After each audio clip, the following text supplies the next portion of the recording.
Hello, Jen Gerson. I note you're wearing sweaters. Is it sweater weather in Alberta?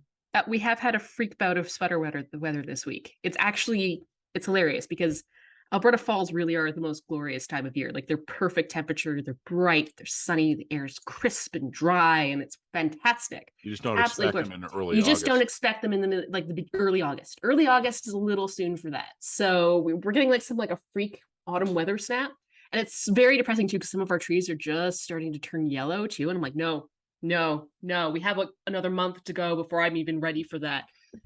Yeah, It will get nicer again. We're gonna have like 29 degrees again in a couple of days. It'll be fine. It'll be fine. moments It'll be fine, before Matt. It'll be we, fine. so we're recording this Friday afternoon. Moments before we began rolling, my phone buzzed with an alert from Environment Canada warning of extreme heat conditions. So Ah. we have everything that you're missing. Couple before we get into what we want to talk about this week, couple housekeeping notes we just want to mention to the listeners. There was something well, you know what? I mean, let's just toot our own horn a little bit here. I'm just pulling up notes right now, Jen. If I was better organized, I would have had this already. But we, in the last 2 weeks, and we are admittedly on a lighter publication schedule, but we just published 2 weeks in a row where we had all female contributors. And this is something we've always wanted to do better at. We tend to be pretty open minded. We'll run content from anybody, and if I can tell you, in my 15 years of being an editor, overwhelmingly the contributions we get are from white dudes. Yep.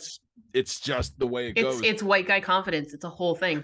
It's It's like, amazing to watch. It's like you have to like push women into contributing. Like, yes, please contribute. Yes, please. Oh, I don't know if I'm not the expert. Maybe you should look at my colleague. Blah blah blah. It's ridiculous. And then a white man with like no credentials would come in and be like, I've got a column for boom, you. 800 words. Boom, 800 words. So look, we don't sweat it if a lot of our contributions are coming in from white guys, because believe me, like, I used to have hair when I began worrying about this problem, and look at me now. So we take the best of the contributions that are sent to us, and when we do reach out to people, we try to be more balanced. We try to pick the right people to write the right topics. But 2 weeks in a row here, all female contributors, and it was Melanie Parody, it was Kristen Raworth, it was Michelle Rempel Garner, and you. So you know what, is this is are we as good at this as we ought to be and would wish to be? No, but we'll celebrate the victories when we get them. An update as well about, see, I'm trying to find the damn thing. Why can I never do this? Here we go. Okay, here we go. This is what I was looking for. October of last year, October 21st, we ran a Q&A with Trevor Toom, an economist at the University of Calgary, about inflation. And this was, I want to read to you something I actually asked him. This is a direct quote from our Q&A in October about inflation. This is me. I have an obnoxious habit, well, a series of them, I guess, but the relevant one here is that when someone admits they're wrong, I want to ask them why they were wrong. And that can seem really snotty, like I'm twisting the knife. I don't mean to. I'm just trying to find out what they got wrong. And I'm fascinated by the thought process that takes a person with the right training and all the right information to the wrong conclusion. That was what I was talking with Toom about, because we were talking about inflation and how a lot of people, even in October of last year, the experts had been wrong. There won't be inflation. There won't be inflation. There won't be inflation. It'll be Oops, there's temporary. It'll be inflation. temporary. It'll be It'll be temporary. And then, oops, we're at it's not. 8% a year later. So Toom was a really nice guy, really smart guy. We have nothing but nice things to say about him, and Oh, like such nice things. He's one of my favorite people in this sphere. Like he's awesome. he gave us an hour of his time. We had this great conversation, and I was remembering that question I asked him, because just a few days ago at the Hub, he published, I don't want to call it an apologia, but he published a confession where he says, I have been wrong on inflation. And he says, my predictions were that it would not go down this year, not up, and it's going zoom. And he says, maybe it's possible that it will start going down by the end of the year. He analyzed his numbers, kind of like I said in that question to him. Don't tell me you were wrong. That's good. That's good for the soul. Tell me why you were wrong, because that's where the intellectual analysis comes in. And he says I mean, I'm paraphrasing him here, and he may quibble with this, but I'm trying to be fair. He said he was looking very narrowly at energy. Energy got creamed this year, especially with the war in Europe. And he says, so that was obviously something that wasn't factored in. But he says the other thing is that inflation has spread beyond energy. So we're Mhm. looking at inflation broadly in the economy, and that is sort of what he hadn't accounted for. Now, he still says we might see energy prices start to come down this year. We might see inflation start to come down this year. Fingers crossed. But yeah, no, and you know, we mentioned this in no way to spike a football or to twist a knife, but to salute the guy, because he did exactly what I like people to do. Yep. It's a lot of people don't like to admit they're wrong, but it's an But important thing to do. well, and not only that, but if you're going to be in the public sphere, you're going to be wrong. As a journalist, as a politician, as an academic, as anything, if you're going to be in the public sphere, contributing to the public dialogue, you're going to be wrong sometimes. It's just nobody bats 1,000. Nobody's perfect all the time, and you're going to be wrong. It's just what it is. Between writing and going on the radio, I'm basically making predictions every day. Yeah, and Every you day of the week. do, and you don't even mean to. It's just like, this is kind of where I think things are headed. You know what I mean? Here's the thing. It's If I bat 95%, if I'm 95% accurate with a work month of 20 working days, I'm wrong one day a month at least. So at least once a month, I'm wrong about something. So it's, yeah, but I like that. I'm applauding him not just for acknowledging that he was wrong, but taking the readers into the numbers and the analysis, showing what his assumptions were, showing why they were wrong. That's the way to do it. So hats off to him on that one. Okay, those are the housekeeping notes. Yesterday, go.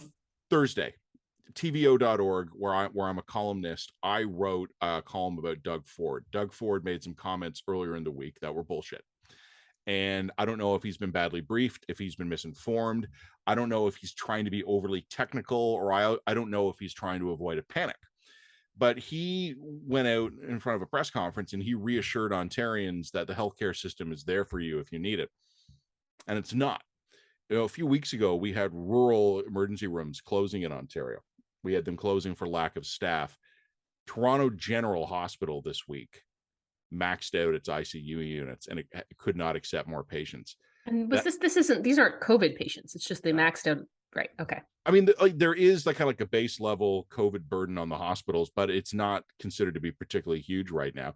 Like you and I have talked about this before. COVID's loose. Like there is going to be seasonal variation in this. Yep.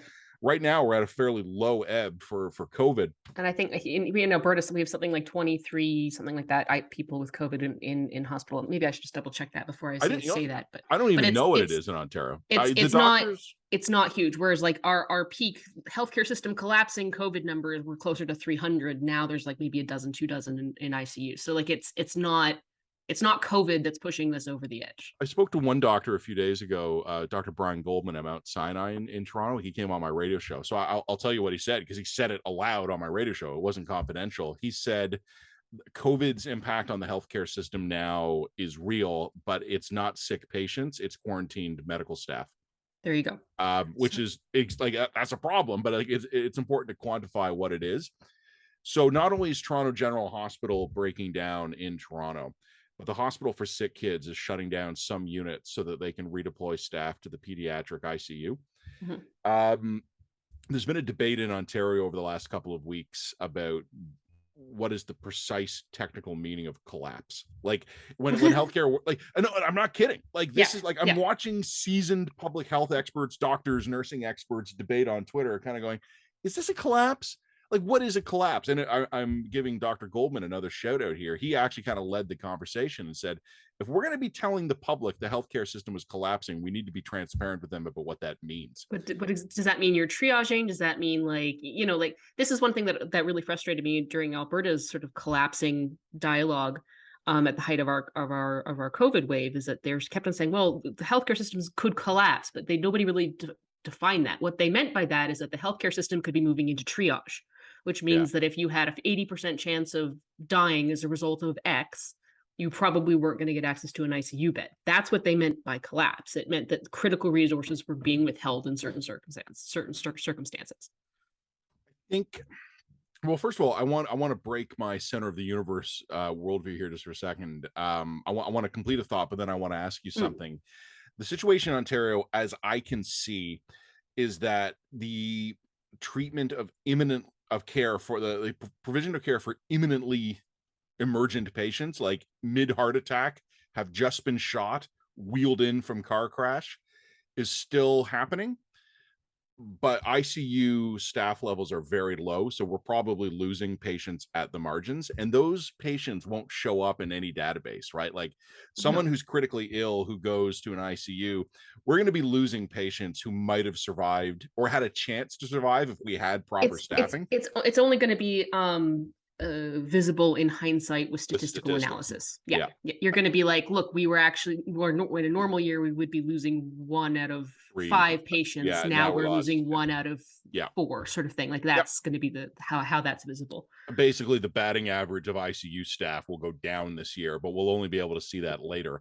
Mm-hmm. The other problem is that anyone who is not in imminently life-threatening condition, your healthcare is just frozen. So there are weird stories still trickling through. A member of my own family not long ago had a successful test, diagnosis, procedure done in a matter of weeks.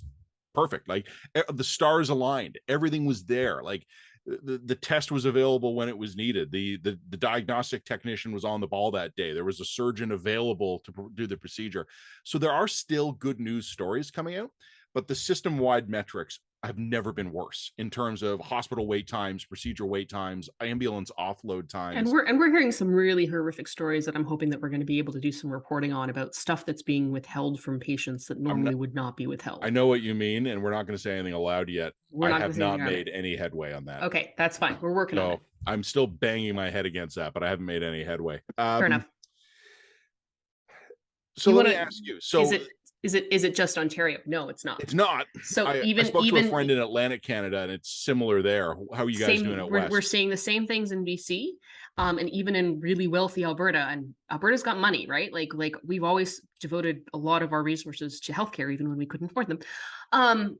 But they're talking about shutting down certain hours of aftercare. You know, we've had something like 400. I think the CBC reported we had something like 460 red alerts where there were literally no ambulances available. Like literally none.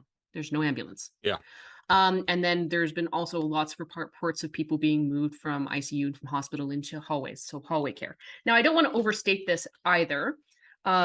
You know, we've always dealt with these issues. There's always been conversations about hallway hospital care and how bad that is.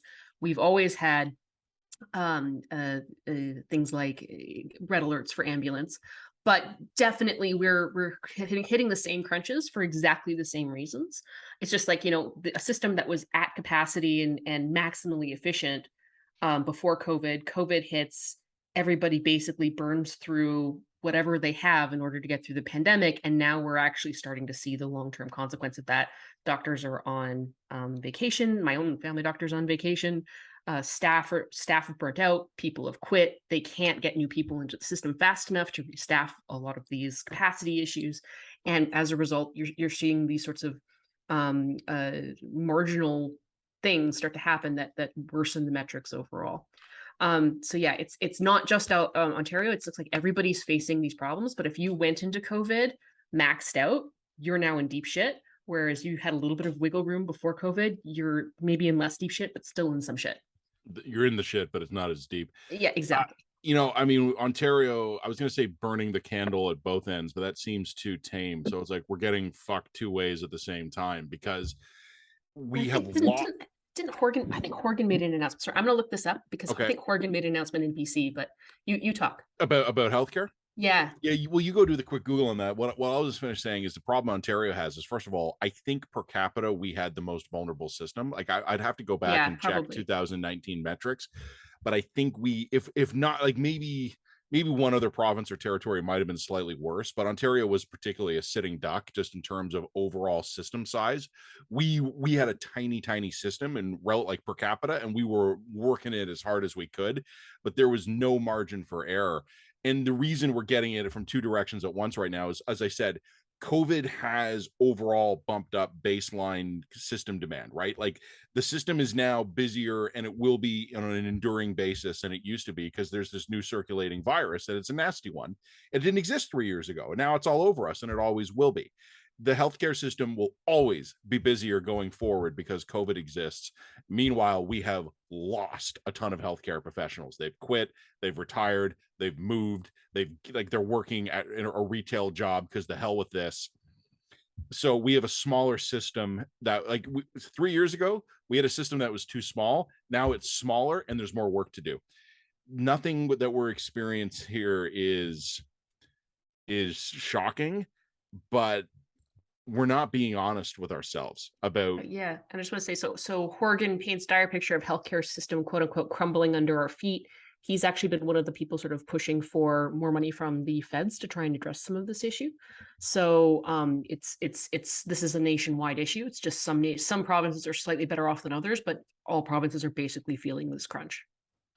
I'm just seeing while we've been doing this, I got a friend of mine in the Ontario government just bumped me a statement from the health minister here that is a recitation of everything they've done to healthcare. You know, we've recruited this, we've spent more money on that. My column for TVO on Thursday talks about this. They're talking about inputs. Our government has spent X on this, and we've hired Y new nurses, and we're proud to work with the partner. It's like, dumb fucks, the ERs are shutting down. Yeah, the ERs don't tell me about inputs. Well, and also, this is another problem where I don't necessarily think it's just about money. It's not. Right? It is not about money. Money's part of it. Money can throwing money at problems can do a lot of good, but I don't think that just throwing money at the problem fixes this problem. If the issue is staffing, because staffing is a long-term issue. You can't just put in a newspaper ad and say, "Look, we've increased your wages by 40%. Come work for us again, nurses." I mean, that will bump your staffing levels a little, but you still need to have qualified nurses, right? Which, I mean, you had this right 2 years ago, one of your early pandemic columns, which is where's the national mobilization? I mean, Ontario. If we had nationally mobilized 2 years ago, we wouldn't be facing this today. Maybe. I mean, nurses can take up to 3 years to train. So if we'd mobilized and done an expedited nursing course, that and maybe those nurses were not considered fully qualified, but we could bump them up. Yep, but we didn't. And 2 years ago, people would have thought we were weird to even suggest we should be thinking about this. But basically, during the pandemic, Ontario has graduated about 10,000 new nurses. We've also gone backward by 10,000 unfilled positions. So we're net negative 20,000. We're net negative 10,000 nurses. That means we're actually overall negative 20 because we've graduated 10,000 new ones. Yeah. Now, a bunch of them are leaving the province to go to Atlantic, to go to Alberta, to go to the US. This is deep shit. There's no easy solution out of this here. And as I've been talking, people have been reacting on Twitter to my column. Great reaction. I find my TVO columns do not bring out nutters in the same way that newspaper columns did, which is it's true. Maybe something to think about one day. But having great conversations with people, and I had one person chide me, kind of saying, "Hey Matt, like you said in your column that we've baked this problem in for years. We can't be defeatist about this. We need to be solutions oriented." And I'm like, no, we can be defeatist about this. I've got to be honest. My job is, I'm not a cheerleader. My job is to tell you the truth as best I understand it. And I understand that there are things we could do, financial policy, all these things. But there are two problems. None of them are going to work quickly. And the second, and I think more germane problem here is everything we could do in theory, I have to apply the Canadian incompetence discount to. Yeah. It's don't tell me what we are theoretically capable of doing. Tell me how likely it is that our governments would be able to do that. Yeah. And it's Lucy in the football stuff. Anyway, that's all I got. So basically, do we even write this up as a dispatch blurb? Is there anything coherent? No, I think we could write this dispatch blurb because it falls into something else that I wanted to talk about, and that was rebuttal by listicle, which is a problem that I see particularly on look, I see this a lot on Twitter discourse, and I don't want to overemphasize Twitter discourse, but the problem is that all of these global think tanks will frequently come out with these broad, vague statements like Canada, #1 place to live. Yeah. Or Calgary, once again, scoring top marks in the Economist quality of life, blah, blah, blah, blah, blah. So we do really well in these really vague sort of did you want to live in a war-ridden shithole, or would Ukraine, Kiev, or would you like to live in Toronto? Like, and so Canada frequently scores pretty highly on these listicles. And then you have people like Jerry Butts, who I'm going to pinpoint as being particularly guilty of this, but he's certainly not the only one. But people who are sort of government apologists, usually, who will be like, Canada's so broken. Look, we're number one according to like a bunch of interns in Vienna. Woo! And it's like it's this weird habit that we have of just sort of shushing away all of our significant and worsening capacity problems by saying, well, look, our public perception globally is still really good, so therefore everything's actually fine, right? Mm-hmm. And I think there's three major problems that I have, and there's a reason why this stuff is really stuck with me, because I think rebuttal by listicle is just, it's really irksome.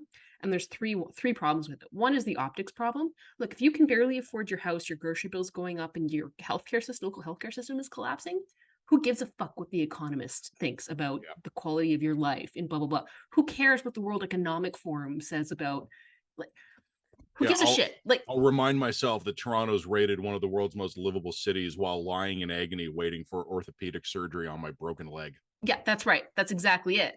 I'll remind myself that like Toronto's one of the best rated cities to live in, when like they literally can't plow the streets on my they can't plow my streets after a major snowstorm, and you have semi-frequent garbage strikes where you have to go throw a bunch of garbage into like Christie pits. Like, you know what I mean? Like, I mean, Calgary's better than Toronto, I'll give you that. But you know what I'm saying?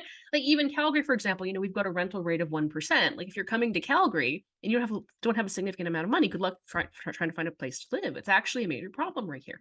So these sorts of rebuttals by listicles don't address the realities of issues on the ground, and there's no metric attached. There's no it's no little metric Canadian attached. flag emoji at the top of a bunch of other European flags. And they're based on, and then that brings me to the second question, and that is how legitimate a lot of these issues are. Like, people are coming up with these metrics by saying, well, your infrastructure quality is a 9 out of 10, and so therefore, according to our math, it's blah blah. Okay, great. Like, I'm not saying that can be totally illegitimate. Sometimes that is a legitimate way of looking at things and making comparisons.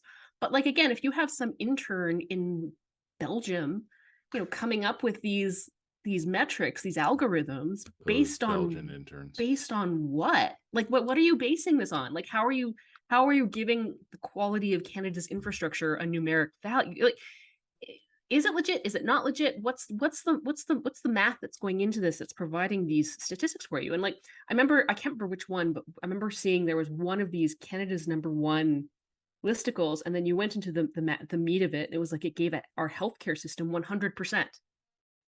You're like, because I guess it's universal payer, and that's what the person who is coming up with the listicle knew about Canada's healthcare system. And so there was no addressing issues, things like wait times, health, like family doctor access. Like, there was no addressing these sorts of deep systemic issues that we know actually exist in Canada. The transparency one. Oh my God, the people who list Canada as like having high transparency have never asked the Canadian government. Never asked the Canadian government. We have probably some of the lowest transparency of any first world nation, and I'm not even kidding you. I'm glad you mentioned that, because that's on my list of things to mention today, but continue. Oh my God. Like, from getting a basic answer from a police force to the fact that our police forces are increasingly not even listing the names of people accused of crimes, to the fact, try getting an ATIP out of the federal government. It's not possible, much less the provinces. Like we have probably one of the lowest transparencies anywhere, and yet some of these listicles are scoring Canada high in transparency. It's nuts. It's absolutely nuts. And then that brings me to my third issue with this rebuttal, and that is, a lot of the benefits that we have accrued to ourselves as Canadians are a result of our inheritance. Mm-hmm. We have accrued a very good quality of life for ourselves as a result of 70 years of good luck and wealth. And, as a result, we also have a very good reputation internationally. A lot of the stuff that has allowed us to accrue that quality of life is under severe strain, and I think is even safe to say starting to come apart at the seams. So if you are looking at like some random listicle saying, look, everything's really fine because it's so much worse elsewhere, you're overlooking the fact that there's real work that needs to be acknowledged and done here. It gives you cover to ignore the real issues. So to me, it's another one of those examples of saying like, and this is why Pierre Poilievre is going to be the next prime minister. Like, because Pierre Poilievre is not going to try and, hand wave away legitimate problems by saying, but look, the WEF thinks we're great. I mean, Pierre's got some other issues with the WEF, which is, but pick one, pick your poison, really is what I'm saying.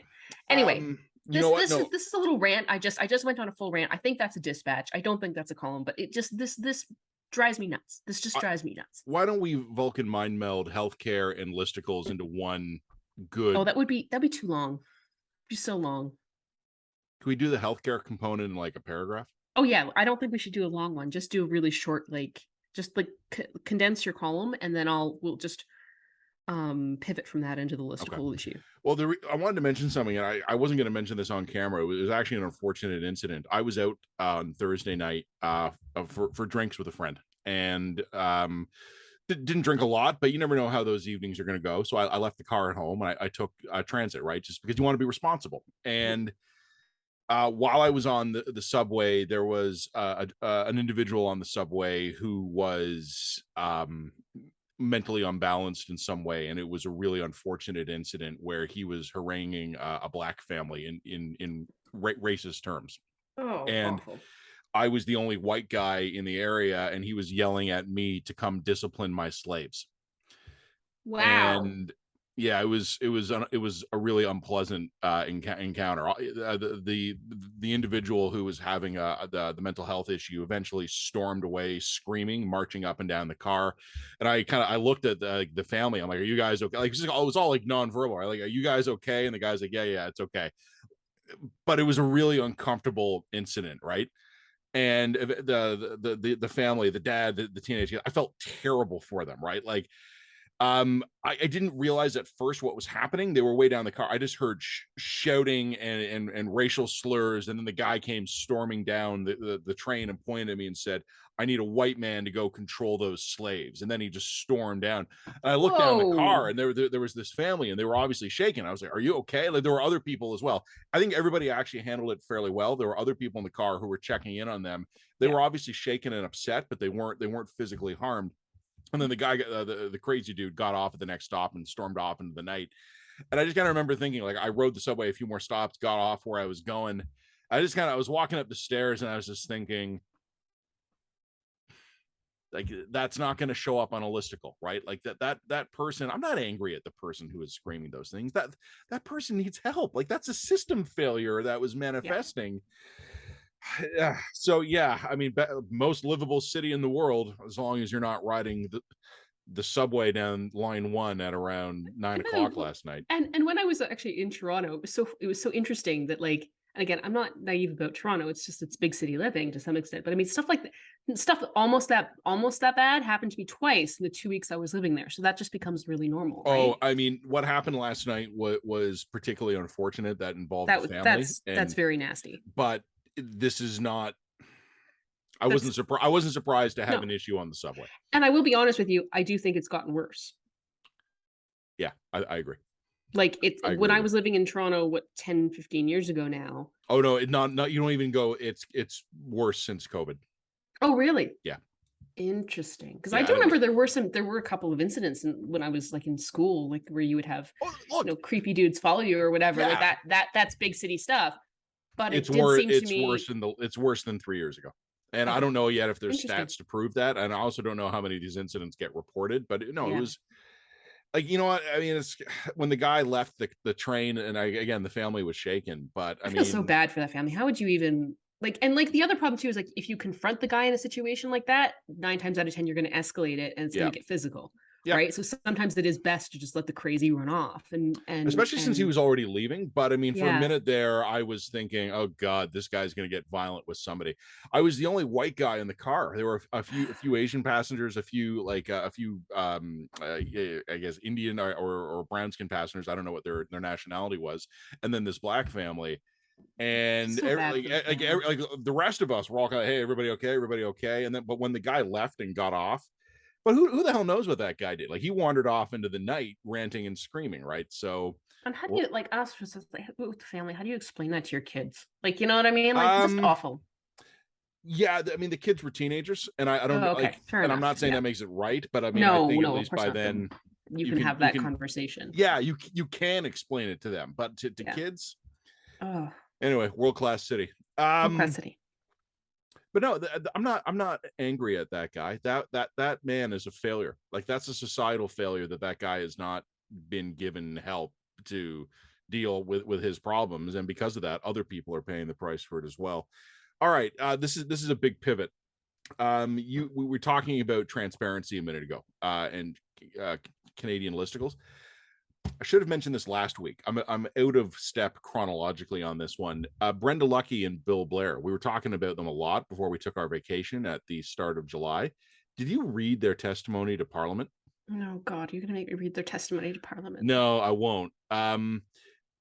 So just to refresh our dear line community, we had said in late June that we actually thought it was plausible that the Liberals never directed the RCMP commissioner to reveal anything about guns. Possible, not plausible. Okay, fine. Possible. Yeah, it was Yeah. possible. You had to keep that possibility available as an option. And the way you could explain that is that Lucki was freelancing. Commissioner Brenda Lucki, National RCMP Director, probably knowing that the RCMP was going to look awful in the aftermath of the Nova Scotia massacres in early 2020, wanted to suck up to the boss and wanted to be as helpful as possible. Like, there's a rationale. I didn't think that was the most plausible rationale. There is an alternative explanation. Let's say it that way. The testimony before Parliament, I think, from the Liberals is Minister Blair. It was kind of exactly what you would expect it to be. There was no undue direction, blah, blah, blah. Lucky's testimony was more interesting. So she says her explanation for the whole thing. So just so the viewers and the listeners remember, there was this meeting shortly after the shooting in 2020. Two individuals at the meeting took separate notes contemporaneously and confirmed that during the meeting, Brenda Lucki said, we need to get the details about the firearms that were used released.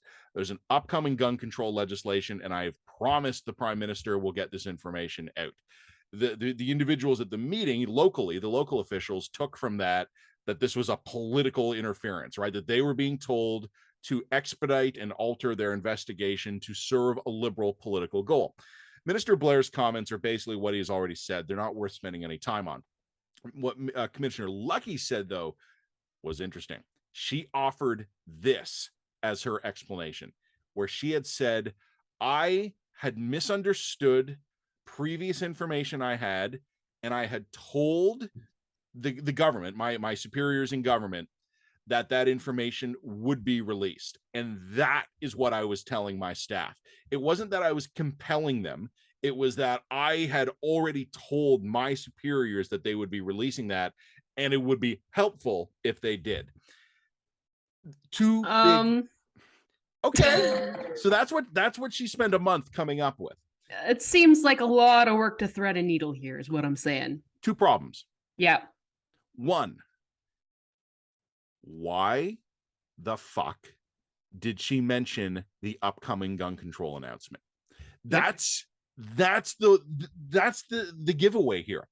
That's the thing that cannot be explained. So even if we accept that Commissioner Lucki was just, embarrassed to have to go back to the boss and be like, I'm sorry, Bill, they actually won't be releasing that information. My bad. I misunderstood that. The thing that torpedoes that is that she told her subordinates in the meeting that a new announcement on gun control was imminent. So the best possible scenario that I can come up with here, there's no for good the scenario Liberals, for that. No, but the best one I can come up with here is that she had aligned this particular political goal so deeply with her mission as the commissioner of the RCMP that she had lost internal boundaries in terms of what was appropriate or not appropriate to ask her officers to release. I still think that's disqualifying for her as a commissioner. I still think you're done. Like you can't be commissioner if you can't understand that boundary. but I could still see a hypothetical scenario where it was not Blair and the PMO compelling her to release this information or pressuring her to release this information. It could have been that she was just so aligned with what those people wanted to do She that made it her mission. she made it her mission. Yeah. I still think that is inappropriate, and that just means that she's acting. She doesn't understand the boundary between her role as commissioner and her role as a political agent, and she has to resign.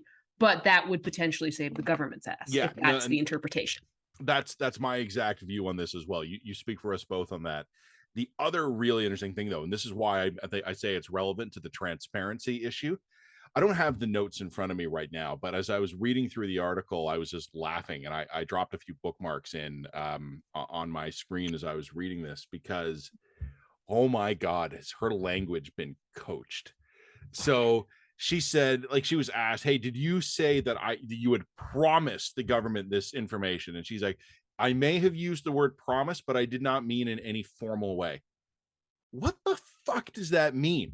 Like, did she and Bill Blair have to exchange rings? Is there a ceremony? Like, are witnesses required? Do they have to, like, do like a little blood mixing ceremony, like Klingons when they cut their hands with knives?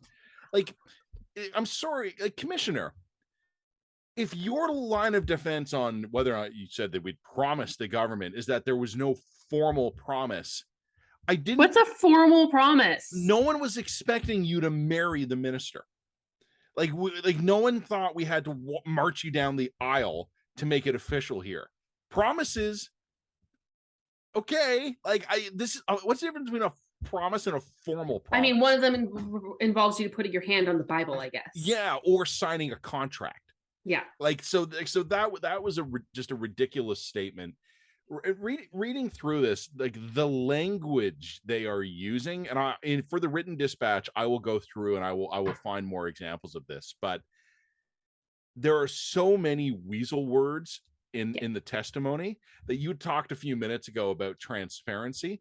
Their testimony was a masterclass on sounding like you're answering the questions, but you're not. Mm-hmm. So shove that listicle up any available orifice, and don't tell me we're a transparent country here when the national commissioner of our federal police agency goes before the legislature and tells them, yeah, maybe it was a promise, but it wasn't like a formal promise. Yeah, okay, thanks, Commissioner. We'll be sure to give that due consideration. So I'll whip up a little something on that. I should have done it last week, to be honest. Like it's a bit stale now, but it's August. Like it's August. It's fine. No one cares. It's fine. Also, what I love about all of this is that all of this will happen, and like there will be no accountability for any of it. Of course not. No. Like we know Lucky's not going to resign. Like in a properly functioning democracy, she would. She would have. She should have been gone 6 weeks ago. Yeah, but I mean, like that's not going to happen here. So anyway, moving on. Guns. Canada, number one place to live in the world. Number one place in the world. Number one. Guns. Guns. I was going to talk about the Supreme Court. Yeah, just give me a minute on guns. Oh, you and your guns. Me and my guns. Well, technically not my guns. I'm not affected by this. The federal government announced just a few minutes ago that about an hour ago now, I guess, that there would be some sort of order in council or cabinet order to ban the importation of handguns into Canada, effective nearly immediately. It would be a week after next, I think, which by federal terms is basically as fast as things can go. So that's legal handguns? Yeah. So what it actually means is that gun stores will no longer be able to import merchandise for sale. I believe there's a few domestic handgun manufacturers left in this country. I'm not even sure about that, but overwhelmingly, if you buy a legal handgun in Canada, you're buying something that was built in the United States or Europe or South America. So if you're actually a target pistol shooter, which I believe is still an Olympic sport, you're SOL then. I think there are narrow exemptions for professional sport shooters. I'd have to go. I mean, this isn't I haven't seen the text of it yet. This is just something that was said, but just two things jumped out at me. And we can put this in our narrative of why Pierre Poilievre can easily win the next election. One of them is that Marco Mendocino is again bullshitting the Canadian people, where in his statement announcing this, he's like, with this import freeze, we will immediately begin reducing the number of handguns in this country. No, Minister, you'll begin reducing the number of handguns held by like multiply vetted, carefully screened legal owners. The criminals are still going to be smuggling theirs in. Words matter, minister. You were missing a word there. Legal handguns. You will be bringing down the legal handguns owned in this country, which are used in crimes not on a zero basis, but on a vanishingly rare basis. Lawful Canadian gun owners, the stats have long shown this, commit crime, violent crime in particular, at a rate well below the general population, because of course we do. We're background checked, we're vetted, we're screened. No one else is. Like, you should not be surprised that like one segment of society that is carefully scrutinized behaves better than the rest. The other thing that I just had a laugh about, so this is going to be either an order in council or cabinet level executive order. I'm not sure what exactly the terminology is, but this is an executive order of some kind pending future legislation.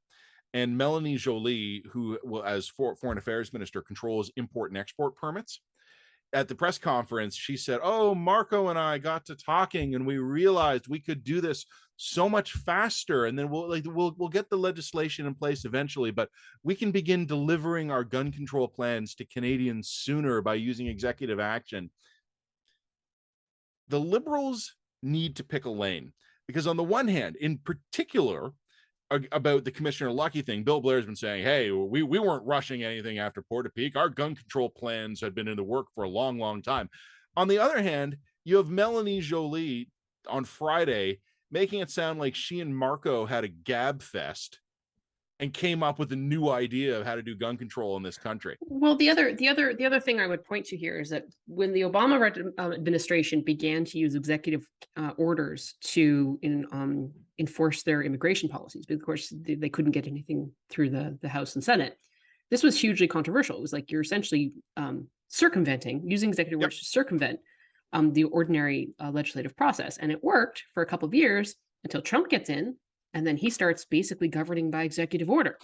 Yeah, so, it's funny how that happens. Yeah, it's funny how that happens. So if you're going to normalize essentially circumventing the legislative process by governing through executive orders in council, orders in council, then that's fine. Just be prepared that you're handing the tool to Prime Minister Pierre. Oh no, and these tools have always existed. Like there's they've always existed, but no, there's nothing new. But I mean, as we're using them to bypass Parliament. Yeah, but I mean, the more you normalize these sorts of tools, the more that your political opponents are going to feel empowered to normalize these sorts of tools. This is a race to the bottom. That's what I'm saying here. Yeah. Right. Well, what have I told you before? I mean, I once again quote my good buddy Chris Selly, which is to say that the Liberals sincerely believe they are not the kind of people who would do the things they do. So you cannot explain this to a Liberal because it is. But we're the good guys. We're the good guys, and it's good when we do it because we're doing it for good reasons. And if someone else does it later, well, that's bad because they're bad guys. They're bad guys. They're doing it for bad reasons. So okay, so I will do a little blend on both Minister Mendocino once again having difficulty with the truth, and Melanie Joly basically casually admitting that they are completely freelancing national policy and using executive orders. It's like, well, we had a little chat and we're like, hey, we could do it this way. Like nothing screams coherent, disciplined, organized federal leadership than, we put our heads together and decided to do an executive order. Thanks, guys. That's really reassuring. All right, I'll yield the floor back to you. The Supremes. Yeah. So once again, as per proud Canadian tradition, an organization in trouble has decided that they're going to hire a former Supreme Court justice to help them sort through their issues. As if, firstly, we know that Hockey Canada is in the midst of kind of a series of scandals involving payouts towards sexual harassment and sexual assault, and so they need to address their own internal issues, etc. No problems there. Yep. Here's my issue. Why do we assume that a Supreme Court justice who is retired is particularly well qualified to help a sports organization go through their internal policies and procedures to find out if there's things that they can improve? Send a ref. Or like a human resources professional would actually probably be better qualified to do that. Or a labor lawyer, or a labor lawyer or something like that. The reason why this organization has decided to hire a Supreme Court justice, as so many have done before, is because they're going to piggyback on the high sort of degree of respect and trust that the Canadian public has in the Supreme Court, and try to sort of paint it onto their organization. They're piggybacking on the credibility of the Supreme Court. And the problem with this is that it literally has become like an old joke from like Oh the no, Lee you're right. scandal. It's people laughed. I People was at laugh. lunch yesterday with a buddy Yeah. when this news came out. We'd looked at the headline and we just chuckled. We just chuckle. I mean, like from the Wii stuff to the SNC scandal to the fact that we've got Barbara McLaughlin basically using the Canadian Supreme Court's credibility to paint a patina of democracy over Hong Kong right Armed now. forces sexual misconduct scandal. And armed forces. I mean, that even doesn't bother me so much because I know a little bit about that. But I don't think it's necessarily wrong to have a judge serve in this way. The problem is that whether or not the Supreme Court justices seem to know it or not, they are being used opportunistically and exploitatively to credibilify tarnished institutions and try and create the illusion that these are organizations that are taking some of this stuff seriously. And to me, honestly, I look at this and I'm like, you know what? The Americans might have it right with life term limits for the Supreme Court. They might have it right, or they might have it right with the idea of when you retire from the Supreme Court or die from it, you're done. You're done. You're out of the public space. You're well compensated. You don't do stuff on the side. See you at the golf club. See you at the golf club. That's your job now. Like you don't run for politics. And play 18.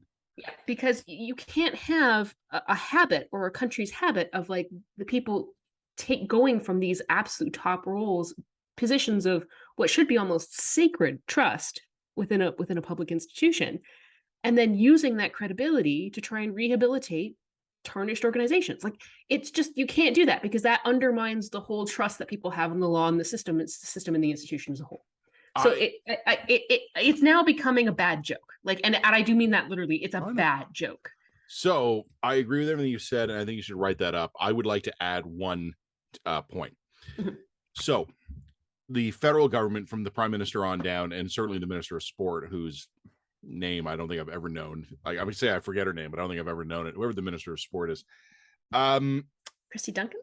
No, she used to be, and I knew her name because she actually had like a profile. We're bad journalists. Well, no, you know what? No, we're not. I mean, when was the last time you needed to know the minister of sport? Like, sorry, like I have limited brain capacity here, and I don't give it over to that ministry. They have been riding Hockey Canada hard. Like, you know, like the PMs said Canadians expect wholesale change. The Minister of Sport suspended their funding. So what did Hockey Canada do? Exactly what the Liberals did to buy themselves time when Global News was like taking a flamethrower to the upper echelons of the Canadian Armed Forces Senior Command. Yep. So listeners and viewers will remember this, but the incredible work by Mercedes Stevenson and Amanda Connolly at Global News basically blew open a scandal involving, up until very recently, the senior most officer of the Canadian Armed Forces, who has now pled guilty in criminal court to sexual misconduct and trying to cover it up. And the Prime Minister's office, our feminist Prime Minister's office, was told that the only 4-star flag officer in the Canadian Armed Forces was banging a subordinate or something. I mean, like, they've always said they didn't fully have all the details, but they were told in writing, and Global News got the emails. Like, it is in writing that there was an allegation of sexual misconduct against the commander of the Canadian Armed Forces. And the PMO, we looked into it, but it never really went anywhere. Big scandal, very embarrassing. Katie Telford, the PM Chief of Staff, testifying before Parliament, grudgingly admitting, I guess we should have done more. No shit. And what do the feds do? They appoint a retired Supreme Court justice to do a review. So I don't know if Hockey Canada did this as an exquisite middle finger to the PMO. I suspect. Oh no, I suspect not. I suspect that this has just become so ingrained now. Yep. I agree. And I also think probably they're in survival mode and they're doing anything to buy time while they try to figure out what other skeletons are in their closet. But even if it wasn't a deliberate, exquisite, extended middle finger to the PMO, it's still an exquisite, extended middle finger to the PMO. It may be a coincidental one, but I delight in it. Because what's the PM going to say? Well, how dare they attempt to defer responsibility by appointing a retired Supreme Court justice to review it? Sorry, man. Good for the goose, good for the gander. Yeah, except for the fact that in this case, this is good for neither the goose nor the gander. This is Well, it's just not good this for is anybody. actually this is institutional. This is damaging to the institution in the long term. That's what this is, because everybody understands that this is a political ploy. I don't think it helped the PMO or the military either. No, and the problem is, like, if the Supreme Court justices themselves don't know that they're being used and exploited in this way, then they're daft, and like they should get a clue. They might have drunk too much of their own bathwater and truly believe they are. Yeah, maybe. On a, I mean, you do get that sense from McLaughlin, right? When she's called to account on the Hong Kong stuff. Yeah, no, but anyway, you just don't understand. What I'm doing is actually fine. Oh, well, I mean, sorry. I mean, who am I to mistake. question the judgment of a Supreme Court justice? I mean, anyway, last little note. Like, I don't want to necessarily dwell on this too much, but Sherry DeNovo, former Toronto City Councilor, and now I believe a woman of the cloth, a pastor, I think. Yes, I believe so. Has basically tried to claim that monkeypox is airborne and not an STD. And to me, this is really interesting because firstly, I think COVID broke everyone, and it broke progressives in a slightly different way than it broke conservatives. But everybody was broken in the end. And maybe I want to quote that line from A Movable Feast in Hemingway. Like, we're all broken in the end. Some of us bend and some of us anyway. But yeah, it broke progressives in a really interesting way, that it made them extremely over-attuned to viral threats, I do think. I understand that there is a desire not to stigmatize. I mean, we've written about monkeypox before. There's an understandable desire not to stigmatize particularly gay men. There's an ugly echo of the 80s. Yeah, 100%. We don't want to repeat the mistakes of the 80s. Completely get that. But there's a difference between stigmatizing gay men and lying to them and lying to the public about what this actual disease is and what the risks of it are, and or worst, what I think DeNovo's doing, and that is sort of escaping into just sheer fantasy land because the facts are politically unpalatable.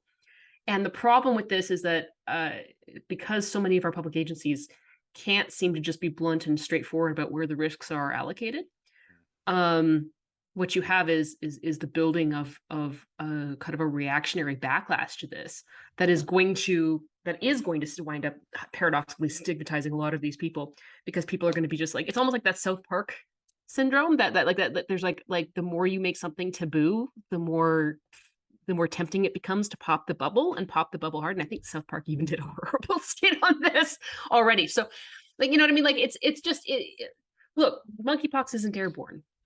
It isn't. It's not. It's an STD in the sense that it is. Like, you can get it from non-sexual contact if it's very close. Yes, you can get it from non-sexual contact, certainly, but sexual contact appears to be the primary mode of transmission. Does this mean that straight people? Yeah. Does that mean that straight people are not at risk? No, because as we've seen with AIDS, there are people who have sex both with men and with women, and like, therefore you can cross into, like, these streams are not separate. These streams are not. There's cross infection across these particular demographic groups. So, like, and we saw that with AIDS. Like, we know that that's the case. We also know that with monkeypox, the case fatality rate is very low. And in this case, we also have access to reasonably effective vaccines, although not very much of it. So it does mean that if we are going to allocate vaccine, we're going to have to allocate that vaccine to the most vulnerable groups, like gay men. You know what I mean? Like, so like it's just this is cutting off your nose to spite your face territory. You know what I mean? And I just think that this is one of those, like, Sherry Nova's pieces, or that tweet claiming this is airborne is still up, and it just isn't. I don't know what to tell you. Like, it isn't. So over the course of the pandemic, for obvious reasons, I've developed pretty good relations with public health and guys, epidemiologists, infectious disease experts. I got to interview these guys on a regular basis. I had Dr. Isaac Bogosh on my radio show just today, and we were chatting about this. He's great. So, pardon? He's great. Yeah, Bogosh, he is. Really great. No, I got a lot of time for him. So, I mean, we're talking about this exact issue. I think one of the issues here, and I want to push back a little bit on something you said, just a little bit, where you had said public communication hasn't been good about this. I actually think communication from government has been pretty good about this.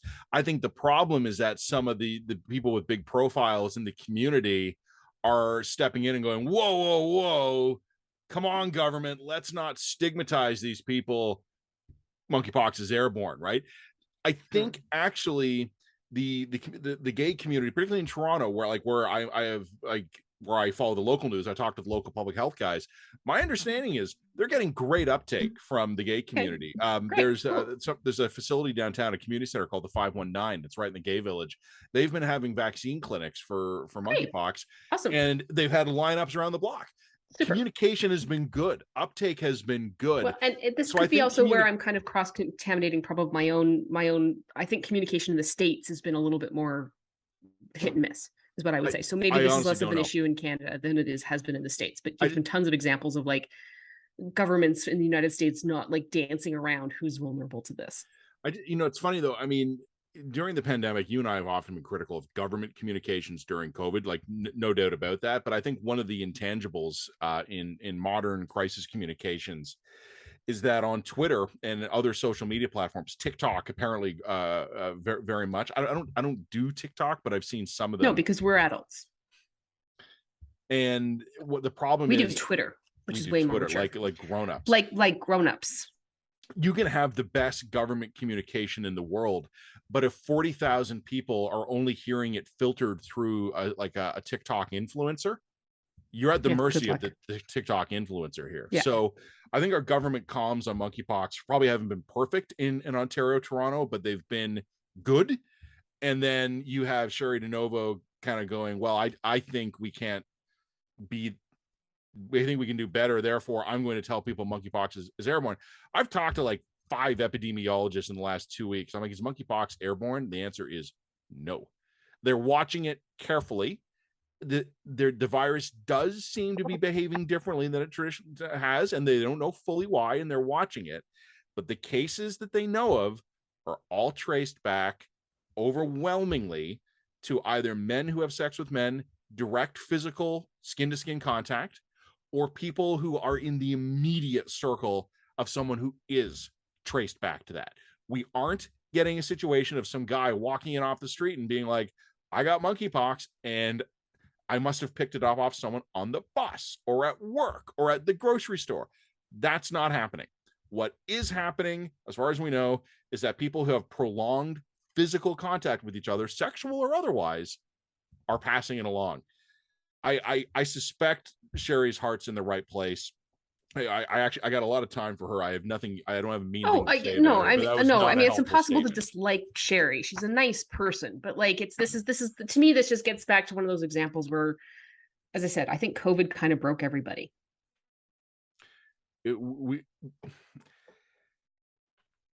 What's funny is you mentioned how it broke people on the left and the right a bit differently here. Mm-hmm. One of the meta themes of this conversation is just how people think it's okay when they do it. Like, how many people on the left wing would lose their mind at some quack basically going, natural exposure to COVID is better than vaccination. And they'd be like, it's not up to YouTube influencers to give public health advice. But then we have people on the left saying monkeypox is airborne, where every epidemiologist who goes on record is going, we have no evidence of that. But it's okay because it's good when we do it because we're good and we're doing it for good reasons. The other meta theme is that when you get into a cycle of polarization in the politics, essentially, what each side becomes so enwrapped in their own sort of self-righteousness that they fail to understand the degree to which they are feeding the other side.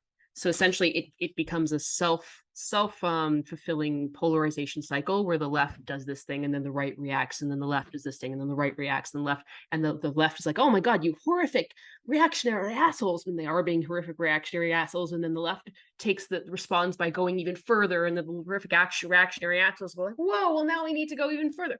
And the problem is that we're in one of these sorts of cycles where nobody is able to step back and say, you know what? I'm actually feeding this problem. My intentions are good, but I'm feeding the cycle of polarization here with my good intentions. And because there's no goodwill and no institutional sort of guardrails on anything anymore. The assumption of good faith among anybody is just gone.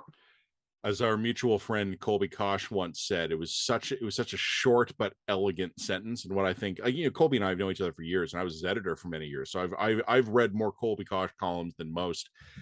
He's such a beautiful writer, and he had one sentence once, and I don't want to mangle it, but it was powerful and short, and it was writing about exactly that.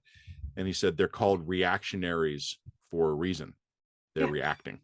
Yeah. Yeah, it's but people don't want to acknowledge that, because if they're morally right, it doesn't matter if it's unhelpful. Yep, that's right. Okay, so do we want to say anything about the Globe and Mail story this week about the Ukrainian staff?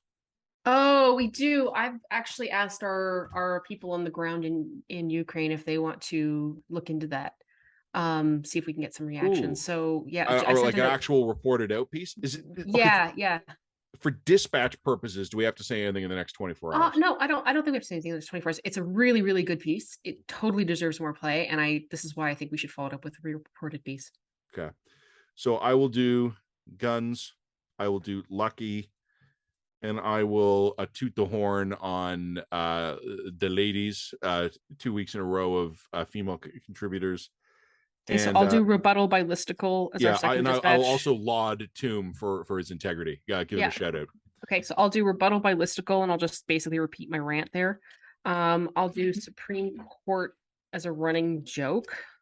Credibility fucking suck. And then I think I might do a thing just on Sherry DeNovo, but just like I'll put up her tweet and just be like, yeah, it's not important. So who does healthcare?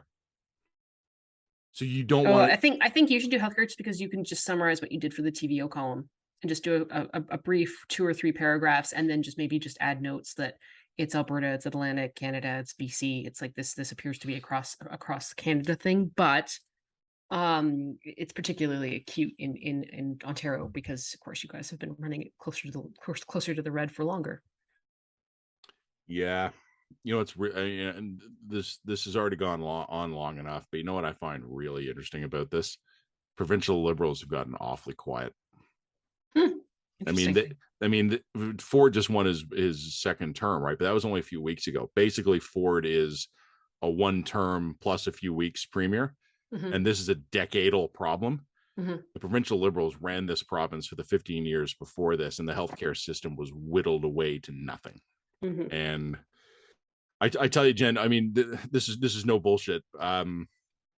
I spend time now idly Googling what different healthcare procedures cost in Buffalo. I've looked up what it would cost to have health insurance, global health insurance, about 5,000 US a year per person. So 4 people in my family. Do I want to be spending 20 grand US on that? Not really. Do I trust the Ontario healthcare? I don't trust the Ontario healthcare system. And it's like, I trust every person who works for it. They're doing their absolute best, but well, there was something you told me today, which we're still looking into. So I won't say anything more about it. But you told me this, and I was like, if I heard that as a woman in Ontario in a particular condition, I'd be gone. There's just no fucking way I'd be messing around with that. For what it's worth, I have nothing to report on there except I now have conflicting info on that, so I'm gonna have to keep digging. Yeah. Okay. Fair enough. All right. On these cheerful notes, anything else? Nope. So I will do healthcare, guns, lucky, ladies, and Tomb, but the latter 2 are just quick little notes. Yeah, and I'll do rebuttal by listicle Supreme Court, and I'll just a quick sort of Sherry DeNovo, like, look, just because the person's on the left doesn't mean that they should get away with saying crazy shit like this. Yeah, and I also just, I mean, in a basic rule, stop using a large social media platform to Bigfoot public health communications. Yeah, you know what? We should really just all get off social media. That's actually the real answer here. Yeah. So podcast and video Friday, written dispatch Saturday. Yeah, if you want to do that, that's great. Well, we put up the Rempel Garner column later in the day on Friday, so we'll let that breathe as the written piece for a while. Cool. How's it doing? Okay. Enjoy your fall weather. I'm gonna go sweat my yeah. I'm a married woman, Matt. I understand. Yeah. Okay. Thanks, everybody. Bye. Bye-bye.